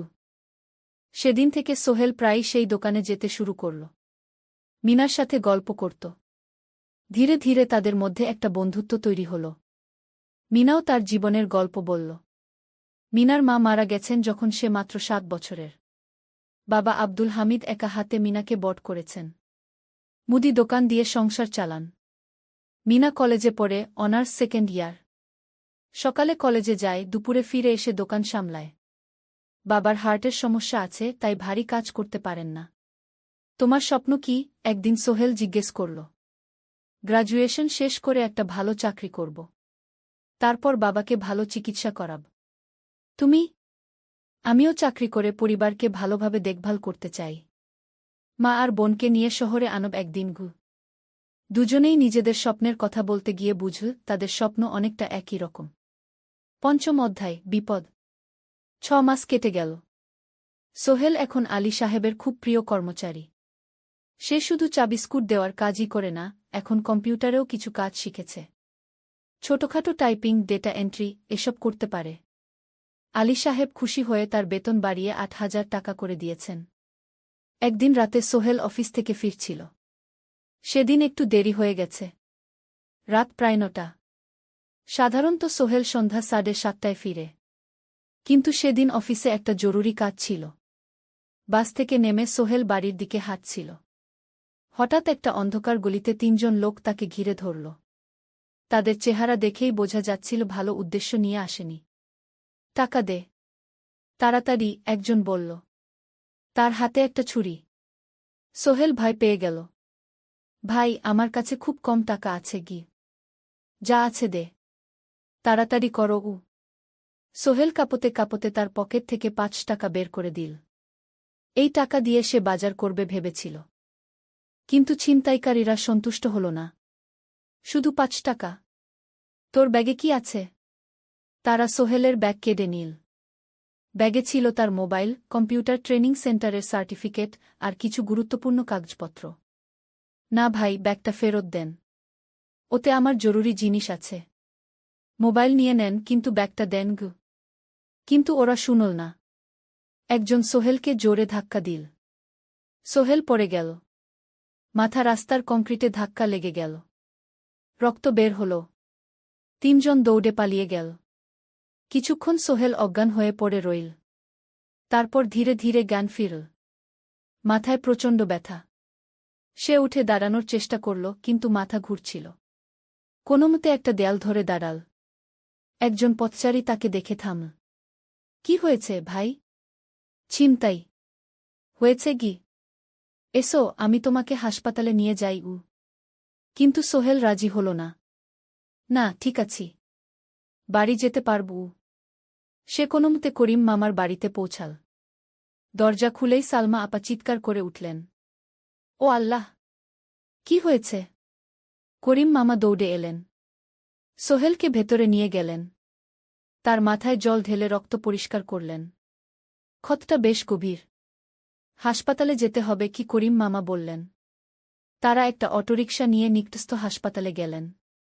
ডাক্তার সোহেলের মাথায় 3টা সেলাই দিলেন। বলল, 1 সপ্তাহ বিশ্রাম নিতে হবে। কোনো ভারী কাজ করা যাবে না। হাসপাতাল থেকে ফিরে সোহেল শুয়ে রইল। তার মনে হচ্ছিল সবকিছু শেষ হয়ে গেছে। মোবাইল চলে গেছে, গুরুত্বপূর্ণ কাগজপত্র চলে গেছে। এখন 1 সপ্তাহ অফিস করতে পারবে না। পরদিন সকালে করিম মামা আলী সাহেবকে ফোন করে সব জানালেন। আলী সাহেব বললেন, ঠিক আছে, সোহেল ভালো হয়ে এলে আসবে, চিন্তার কিছু নেই গি। মিনা যখন এই খবর শুনল, সে সন্ধ্যায় সোহেলকে দেখতে এলো করিম মামার বাড়িতে। সাথে এনেছিল কিছু ফল। কি হয়েছিল? মিনা চিন্তিত গলায় জিজ্ঞেস করল। সোহেল সব বলল। মিনা রেগে গেল। এই শহরে এখন অনেক অপরাধ বেড়ে গেছে। পুলিশ কিছু করে না। তুমি পুলিশে রিপোর্ট করেছ? না, লাভ নেই। তবুও করা উচিত। তোমার মোবাইলটা হয়তো খুঁজে পাওয়া যাবে গি। করিম মামা সোহেলকে নিয়ে পুলিশ স্টেশনে গেলেন। জেনারেল ডায়েরি করলেন। কিন্তু পুলিশ খুব একটা আশা দিল না। দেখি কিছু করা যায় কিনা গু। সোহেল বুঝল মোবাইল আর ফিরবে না। সেই 1 সপ্তাহ সোহেলের জীবনের সবচেয়ে কঠিন সময় ছিল। সে শুধু শারীরিকভাবেই ক্ষতিগ্রস্ত হয়নি, মানসিকভাবেও ভেঙে পড়েছিল। প্রতিরাতে দুঃস্বপ্ন দেখত। সেই 3 জন ছিনতাইকারীর মুখ ভুলতে পারছিল না। মিনা প্রায় প্রতিদিন আসত। তাকে সাহস দিত। তুমি হাল ছেড়ো না সোহেল। জীবনে এরকম খারাপ সময় আসে। কিন্তু এটা কাটিয়ে ওঠাই হলো আসল বীরত্ব। সোহেলের মা গ্রাম থেকে ফোন করতেন। করিম মামার মোবাইল থেকে। তুই ভালো আছিস তো? সোহেল মাকে সব সত্যি বলেনি। শুধু বলেছে, হ্যাঁ মা, ভালো আছি। একটু জ্বর হয়েছিল। এখন ভালো। 1 সপ্তাহ পর সোহেল আবার অফিসে গেল। আলী সাহেব তাকে দেখে খুশি হলেন। কেমন আছো? ভালো আছি স্যার। ঠিক আছে। তবে প্রথম কয়েকদিন হালকা কাজ করবে গু। সোহেল আবার কাজে মন দিল। কিন্তু একটা জিনিস তাকে খুব কষ্ট দিচ্ছিল, তার মোবাইল নেই। মায়ের সাথে কথা বলতে পারছে না নিয়মিত। করিম মামার মোবাইল চাইতে সংকোচ লাগে। একদিন জাহিদ ভাই তাকে ডাকলেন। সোহেল, আমার একটা পুরনো মোবাইল আছে। তুমি ব্যবহার করো? না ভাই, আমি নাও, আমার কাজে লাগছে না। তুমি রাখো গু। সোহেল কৃতজ্ঞতায় প্রায় কেঁদে ফেল। ধন্যবাদ ভাই। মোবাইল পেয়ে সোহেল প্রথমেই মাকে ফোন করল। মা খুব খুশি হলেন। এতদিন ফোন করিসনি কেন? মা, মোবাইলটা নষ্ট হয়ে গিয়েছিল। নতুন নিয়েছি। মায়ের গলায় স্বস্তি ফুটে উঠল। 6ষ্ঠ অধ্যায়, নতুন সুযোগ। আরও 3 মাস কেটে গেল। সোহেল পুরোপুরি সুস্থ হয়ে গেছে। তার জীবন আবার স্বাভাবিক হয়ে এসেছে। সে এখন কম্পিউটার ট্রেনিং শেষ করেছে। সার্টিফিকেট পেয়েছে।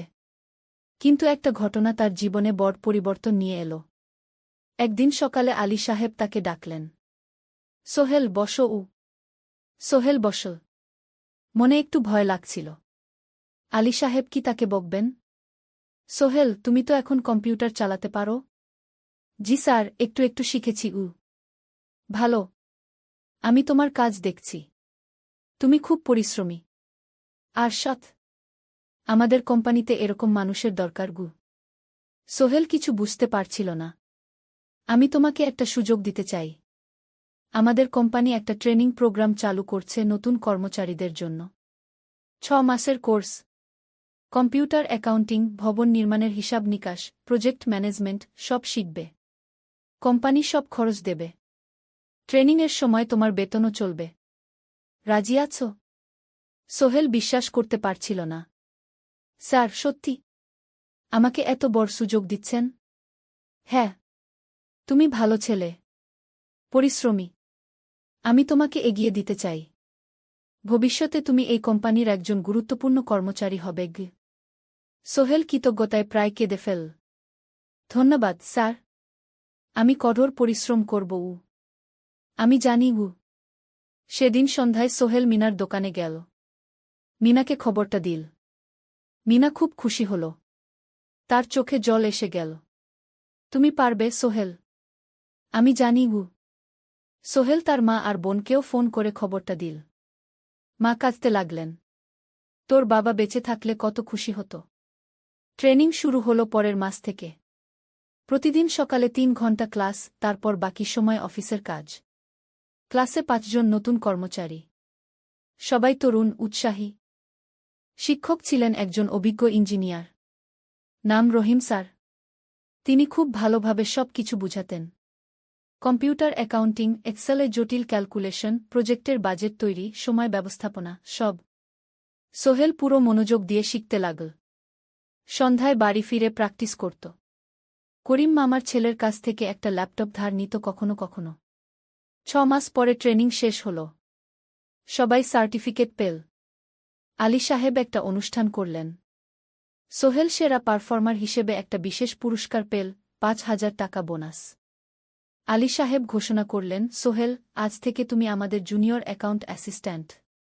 তোমার বেতন ১৫,০০০ টাকা গু। সোহেল অবাক হয়ে গেল। ৮,০০০ থেকে ১৫,০০০, প্রায় দ্বিগুণ। সেদিন রাতে সোহেল ঘুমাতেই পারল না। খুশিতে, উত্তেজনায় তার চোখে ঘুম নেই।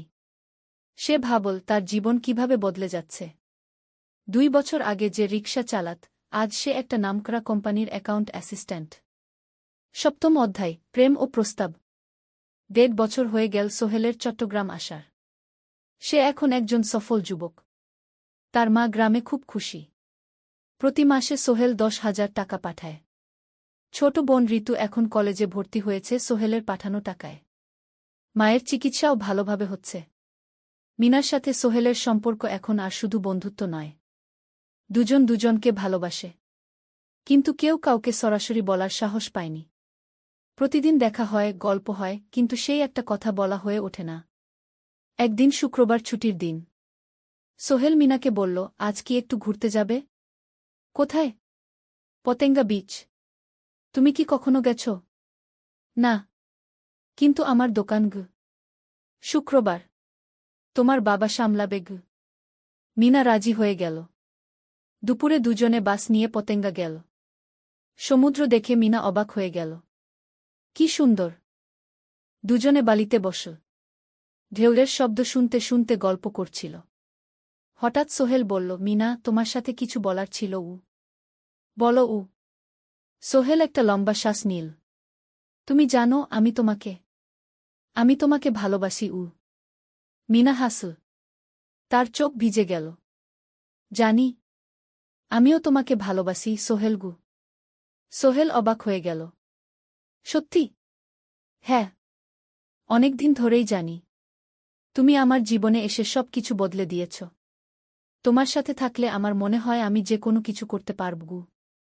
দুজনে কিছুক্ষণ চুপ করে বসে রইল। সমুদ্রের ঢেউ এসে পায়ে লাগছিল।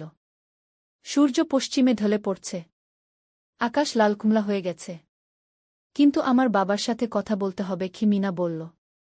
আমি তৈরি। যখন বলবে তখন বলবো। পরের সপ্তাহে সোহেল মিনার বাবার সাথে কথা বলল। আব্দুল হামিদ সাহেব প্রথমে একটু দ্বিধা করলেন। তুমি কোনো পরিবারের ছেলে? তোমার বাবা কি করতেন? সোহেল সব সত্যি বলল। তার বাবা ছিলেন স্কুল শিক্ষক। মারা গেছেন ১০ বছর আগে। মা গ্রামে থাকেন। ছোট বোন কলেজে পড়ে। তুমি নিজে কি করো? আমি আলামিন কনস্ট্রাকশন কোম্পানিতে জুনিয়র অ্যাকাউন্ট অ্যাসিস্ট্যান্ট। মাসে ১৫,০০০ টাকা বেতন। আব্দুল হামিদ সাহেব ভাবলেন। তারপর বললেন, দেখো, মিনা আমার একমাত্র সন্তান। তার মা নেই। আমি একা তাকে বড় করেছি।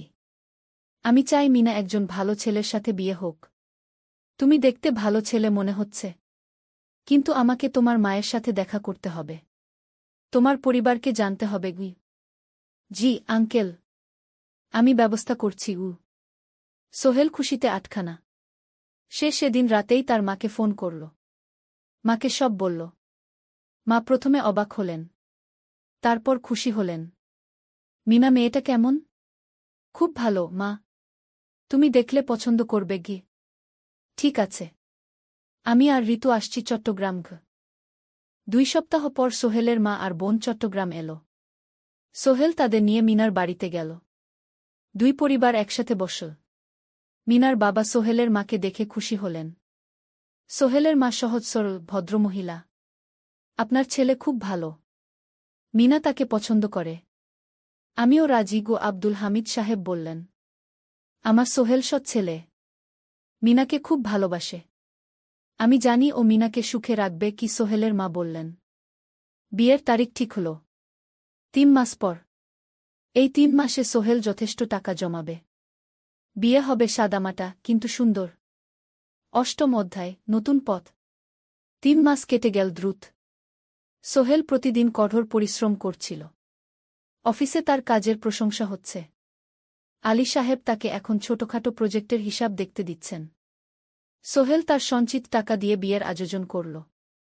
বিয়ে হল মিনার বাড়ির কাছের একটা কমিউনিটি সেন্টারে। খুব বেশি লোক আসেনি। 2 পরিবারের আত্মীয় স্বজন আর অফিসের কয়েকজন সহকর্মী। কিন্তু অনুষ্ঠান ছিল খুব সুন্দর। সোহেল যখন মিনাকে বিয়ের পোশাকে দেখল, তার মনে হল পৃথিবীর সবচেয়ে সুন্দর মেয়ে সে। লাল শাড়ি পরা, মুখে হালকা মেকআপ, কিন্তু তার স্বাভাবিক সৌন্দর্য ছিল আসল।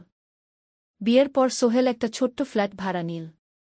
2 রুমের ফ্ল্যাট, মাসে ভাড়া 5,000 টাকা। মিনা এখনও তার পড়াশোনা চালিয়ে যাচ্ছে। আরও 1 বছর বাকি গ্র্যাজুয়েশন শেষ হতে। সোহেলের মা আর বোন গ্রামে ফিরে গেল। মা বলে গেলেন, সোহেল, মিনাকে ভালো রাখিস। মেয়েরা অনেক ত্যাগ করে সংসার করতে গু। জানি মা গু। নতুন জীবন শুরু হল। সোহেল সকালে অফিসে যায়, সন্ধ্যায় ফেরে। মিনা সকালে কলেজে যায়, দুপুরে ফিরে রান্না করে, ঘর গোছায়। সন্ধ্যায় দুজনে একসাথে বসে পড়াশোনা করে, গল্প করে, টিভি দেখে। জীবন সুন্দর ছিল। কিন্তু চ্যালেঞ্জও ছিল। মাসিক খরচ, ভাড়া 5,000, বাজার 3,000, বিদ্যুৎ গ্যাস 1,000, মায়ের জন্য 5,000, মিনার কলেজের খরচ 1,200। মোট প্রায় 14,000 টাকা। বাঁচত মাত্র 1,000 খানেক। কিন্তু সোহেল হাল ছাড়ল না। সে সন্ধ্যায় একটা কম্পিউটার ট্রেনিং সেন্টারে পার্ট টাইম পড়ানো শুরু করল। সপ্তাহে 3 দিন 2 ঘন্টা করে। এতে মাসে আরও 3,000 টাকা আসতে লাগল। মিনাও বসে থাকল না। সে বাড়িতে বসে কয়েকজন স্কুলের ছাত্রছাত্রীকে টিউশন পড়াতে শুরু করল। মাসে 2,000 টাকা আয়।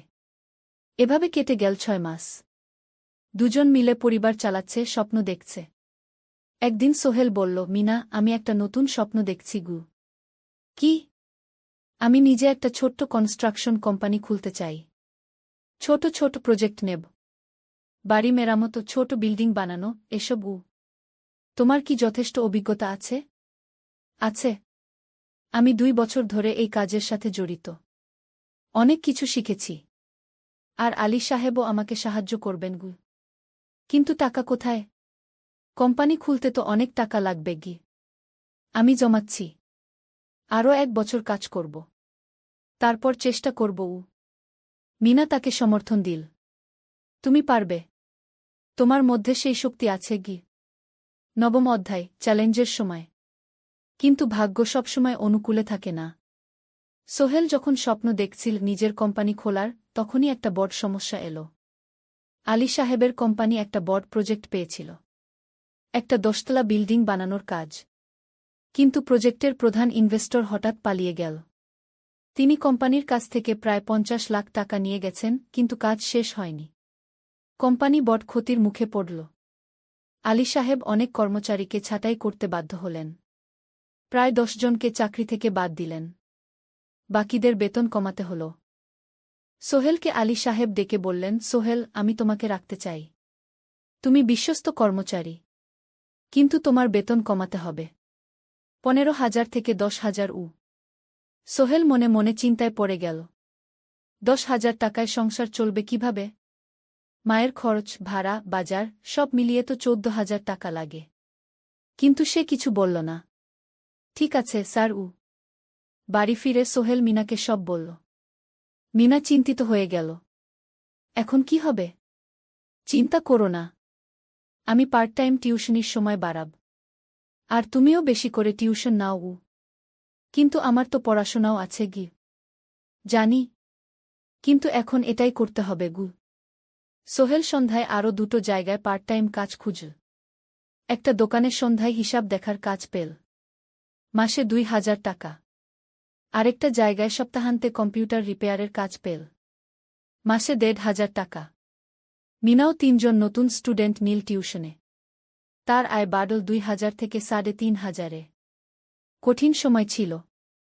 সোহেল সকাল ৮টায় অফিসে যেত, সন্ধ্যা ৬টায় ফিরত।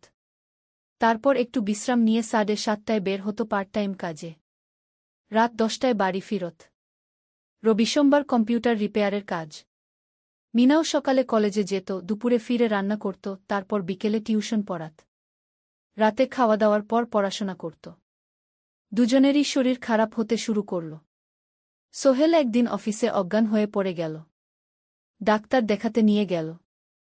ডাক্তার বলল, অতিরিক্ত পরিশ্রম, শরীরে পুষ্টির অভাব, ঠিকমতো খাচ্ছেন না মনে হচ্ছে ঘি। সত্যি কথা, খরচ বাঁচাতে সোহেল আর মিনা অনেক সময় কম খেত। মাংস মাছ কিনত সপ্তাহে একদিন, বাকি সময় শাকসবজি ডাল। মিনা সোহেলকে বলল, আর নয় সোহেল, তুমি এভাবে নিজেকে শেষ করে ফেলছ। আমার পড়াশোনা বন্ধ করে দিই, আমি ফুল টাইম চাকরি করি গিয়ে।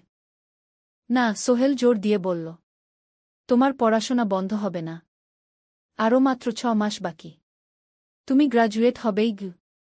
কিন্তু তুমি আমি ঠিক হয়ে যাব, চিন্তা করো না গে। কিন্তু পরিস্থিতি আরও খারাপ হলো যখন সোহেলের মায়ের অসুখ হল। হার্টের সমস্যা, হাসপাতালে ভর্তি করতে হল। খরচ ৫০,০০০ টাকা। সোহেলের হাতে এত টাকা কোথায়? সে করিম মামার কাছে ধার চাইল। করিম মামা ২০,০০০ টাকা দিলেন। বাকি ৩০,০০০ টাকা সোহেল একটা এনজিও থেকে ঋণ নিল। সুদের হার মাসে ২%। মায়ের চিকিৎসা হল, তিনি সুস্থ হয়ে গেলেন। কিন্তু সোহেল এখন ঋণের বোঝায় পড়ে গেল। প্রতি মাসে ৩,০০০ টাকা করে কিস্তি দিতে হবে। সেই রাতে সোহেল আর মিনা বিছানায় শুয়ে কথা বলছিল। সোহেল বলল, মিনা, আমি মনে হয় ভুল করেছি। শহরে এসে বিয়ে করে তোমাকে কষ্টে ফেলেছি গু। মিনা তার হাত ধরল। না সোহেল, তুমি ভুল করনি। জীবনে এরকম খারাপ সময় আসে, কিন্তু এটা কাটিয়ে ওঠাই হলো আসল শক্তি। আমরা একসাথে আছি, একসাথে থাকব, সব কিছু ঠিক হয়ে যাবে। মিনার কথায় সোহেল একটু সাহস পেল। হ্যাঁ, হাল ছাড়া যাবে না। ১০ম অধ্যায়, আলোর দিকে। ৩ মাস পরে পরিস্থিতি একটু ভালো হতে শুরু করল। আলী সাহেবের কোম্পানি একটা নতুন প্রজেক্ট পেল, একটা স্কুল বিল্ডিং বানানোর কাজ। কোম্পানি আবার স্থিতিশীল হতে শুরু করল। আলী সাহেব সোহেলকে ডেকে বললেন, সোহেল, আমি তোমার কঠোর পরিশ্রম দেখেছি। খারাপ সময়েও তুমি কোম্পানি ছেড়ে যাওনি। আমি কৃতজ্ঞ। আজ থেকে তোমার বেতন আবার ১৫,০০০ টাকা গু। সোহেল খুশি হয়ে গেল। ধন্যবাদ স্যার। মিনাও গ্রাজুয়েশন শেষ করল, ভালো ফলাফল করল। সে এখন চাকরি খুঁজছে। একদিন মিনা একটা প্রাইভেট স্কুলে শিক্ষিকার ইন্টারভিউ দিতে গেল। ইন্টারভিউ ভালো হল, তাকে নিযোগ দেওয়া হল। বেতন ১২,০০০ টাকা।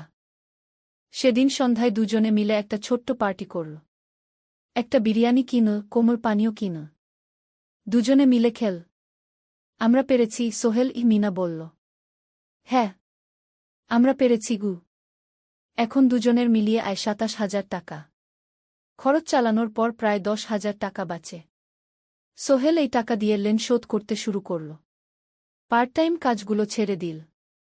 শরীরের যত্ন নেওয়া শুরু করল। আরও ৬ মাস পরে সোহেলের কাছে একটা বড় সুযোগ এল।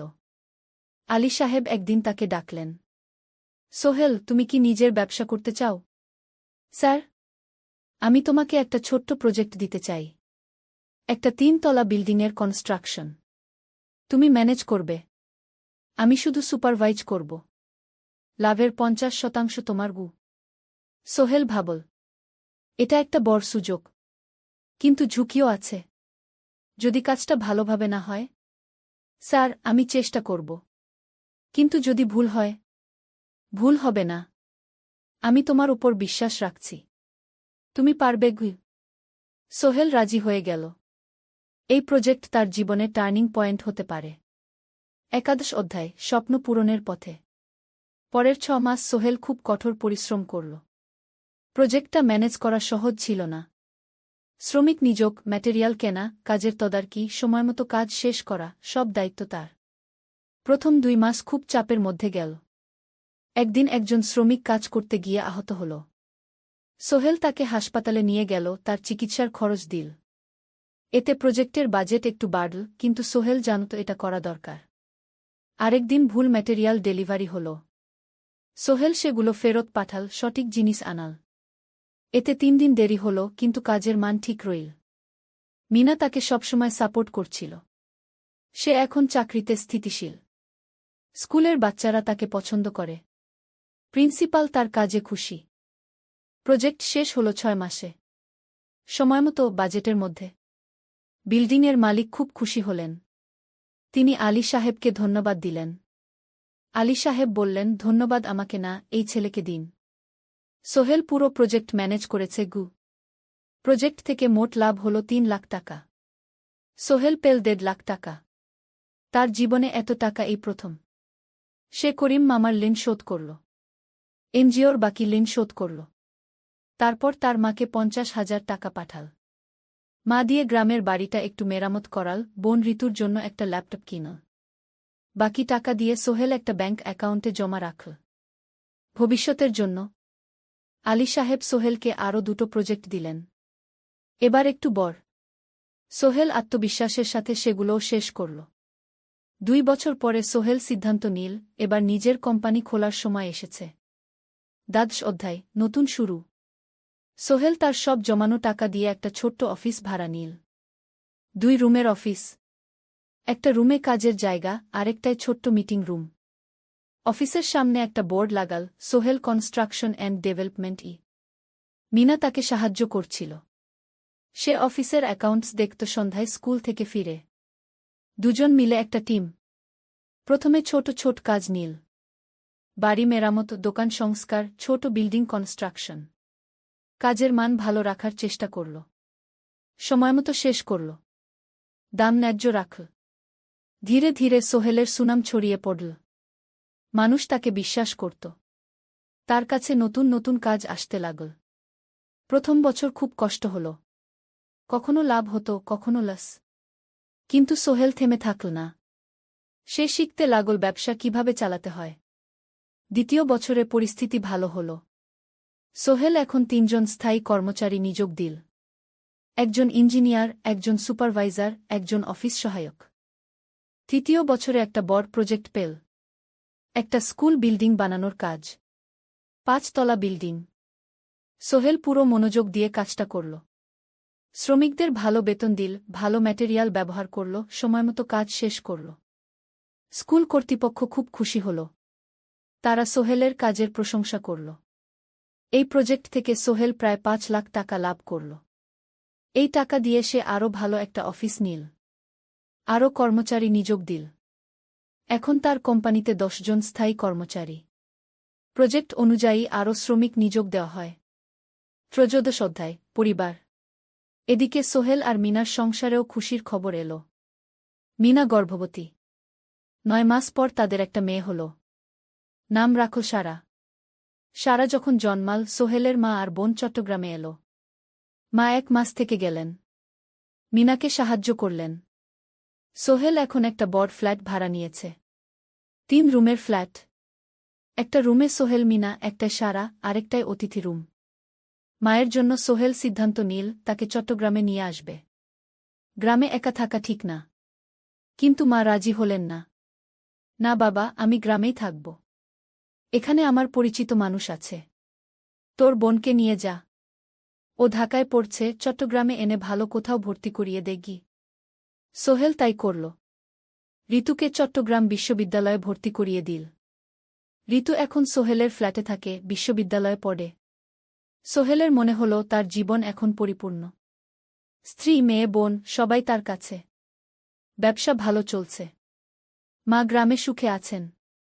চতুর্দশ অধ্যায়, সফলতার শিখরে। 5 বছর কেটে গেল। সোহেল এখন একজন সফল উদ্যোক্তা। তার কোম্পানি কি সোহেল কনস্ট্রাকশন অ্যান্ড ডেভেলপমেন্ট এখন চট্টগ্রামে বেশ পরিচিত। প্রায় 30 জন কর্মচারী তার অধীনে কাজ করে। সোহেল এখন শুধু ছোট প্রজেক্ট করে না, বড় বড় প্রজেক্টও করে। একটা 8 তলা বিজনেস কমপ্লেক্স বানানোর কাজ পেয়েছে। একটা হাসপাতাল বিল্ডিং বানাচ্ছে। মিনা এখনও স্কুলে পড়ায়। সে এখন ভাইস প্রিন্সিপাল। সাথে সোহেলের কোম্পানির অ্যাকাউন্টস ম্যানেজার। 2 জন মিলে ব্যবসা চালা। সারা এখন 4 বছরের। স্কুলে ভর্তি হয়েছে। খুব চালাক মেয়ে। ঋতু বিশ্ববিদ্যালয় থেকে গ্রাজুয়েট হয়ে একটা ব্যাংকে চাকরি পেয়েছে। একদিন আলী সাহেব